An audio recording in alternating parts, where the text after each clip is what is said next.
Bonjour, c'est Alice et Raphaël pour le Sundial TV. On est super content de vous présenter la toute nouvelle émission culturelle de votre chaîne préférée, Les Armateurs. Alors Raph, c'est quoi le concept ? Le concept des armateurs, il est très simple. C'est de promouvoir l'offre culturelle rémoise auprès des sciences-pistes. Parce qu'en effet, Reims, c'est une ville bien plus active culturellement qu'on ne pourrait le penser. Donc en soi, l'objectif, c'est de permettre de découvrir ou de redécouvrir tous ces lieux qui vous permettent d'avoir accès à une culture rémoise. Du coup, par quoi on commence ? Par le Fonds régional d'art contemporain, le FRAC. Et j'espère que vous êtes prêts parce qu'on a une petite marche qui nous attend.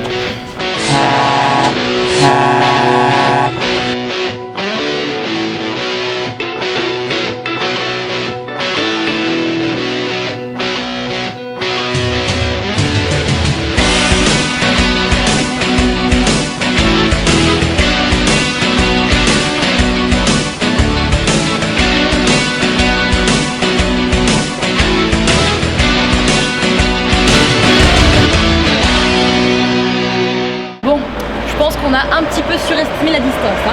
Distance fracassante. Bon, c'est quoi le programme aujourd'hui ? Le programme aujourd'hui, c'est un avant-goût du FRAC avec une interview exclusive d'Isabelle Marola, chargée de la médiation et de la médiatisation du FRAC. Allez, c'est parti.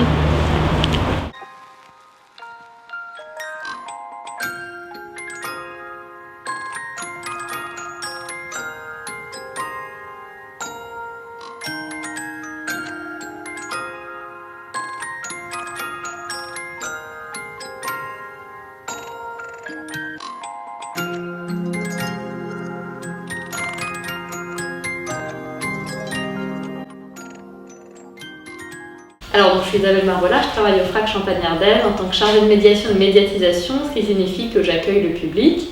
À chaque fois que quelqu'un entre dans l'exposition, il peut demander à avoir une visite accompagnée, et donc pour mieux comprendre les œuvres. Donc ça, c'est la médiation. Et la médiatisation, c'est faire parler du FRAC, donc la communication. C'est ça. Qu'est-ce que c'est que le FRAC ? C'est le Fonds régional d'art contemporain. Les FRAC existent, il y en a plusieurs en fait, il y en a dans chaque région de France, ça existe depuis les années 80.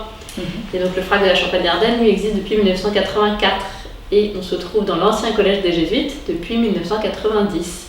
Et donc on présente dans nos espaces, ici à Reims, des expositions temporaires, en moyenne 3 ou 4 différentes par an.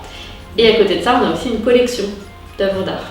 D'accord. Et donc après, le but, c'est de diffuser ces œuvres sur le territoire, dans différents lieux qui ne sont pas forcément de base dédiés à une exposition culturelle telle que des musées. Vous allez par exemple dans les écoles, si j'ai bien compris. C'est ça. Des hôpitaux, des médiathèques. On peut même aller à la maison d'art de Reims. Partout au Champagne-Ardenne, vraiment là où il n'y a pas forcément d'art contemporain à la base. D'accord.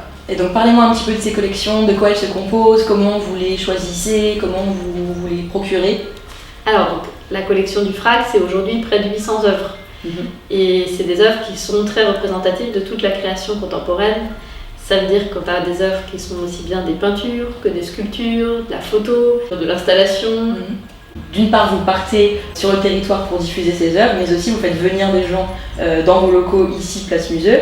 Notamment, par exemple, nous étions avec des enfants pour les Journées du patrimoine. C'était les ateliers pour les enfants, effectivement, ça c'est tous les samedis matins. Pour les 6 à 12 ans, ils sont invités à venir découvrir l'exposition lors d'une visite pédagogique et ensuite réaliser un petit atelier de pratique. Il y a les ateliers, après il y a les scolaires qu'on va recevoir ici, et puis les visiteurs individuels, les familles, etc.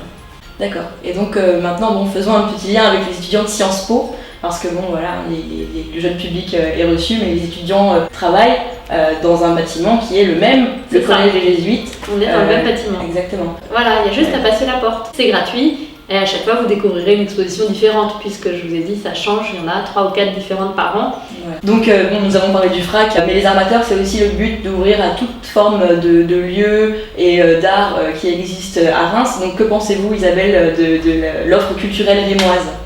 Alors, du point de vue de l'art contemporain, il n'y a pas énormément de lieux où vous allez pouvoir visiter des expositions. Donc, pour ceux qui sont vraiment passionnés d'art contemporain ou qui ont envie de découvrir, c'est vraiment ici. Après, tout ce qui est plus Beaux-Arts, il y a le musée des Beaux-Arts. Oui. Après, vous allez avoir d'autres lieux, par exemple à l'extérieur de Reims, comme Maison Vide par exemple, qui va organiser des expositions aussi avec des artistes. Et puis après, le spectacle vivant est bien présenté avec le manège, la comédie. Après, vous avez aussi un SMAC, une salle de concert à la cartonnerie. Oui. Donc, Que les étudiants de Sciences Po, pour une fois, connaissent ça, bien. ils connaissent, voilà. Donc, Voilà. je pense qu'il n'y a pas besoin. Exactement. Non, je pense qu'il y a de quoi faire à Reims. En effet. Pour le FRAC, quelle est la nouvelle exposition à venir? Que nous préparez-vous et qu'allons-nous voir dans le prochain épisode? Alors, dans le prochain épisode, vous allez découvrir justement la nouvelle exposition du FRAC qui s'appelle Le Grand Jeu et qui fait référence d'ailleurs à un mouvement littéraire rémois qui était à l'époque du surréalisme.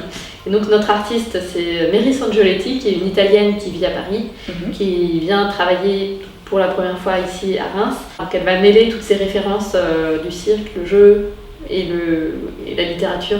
Très bien. Donc Isabelle Marola, merci beaucoup de nous avoir reçus pour cette première édition des Armateurs. Nous nous retrouvons très bientôt pour cette nouvelle exposition. Je vous souhaite une bonne continuation et à bientôt. À bientôt.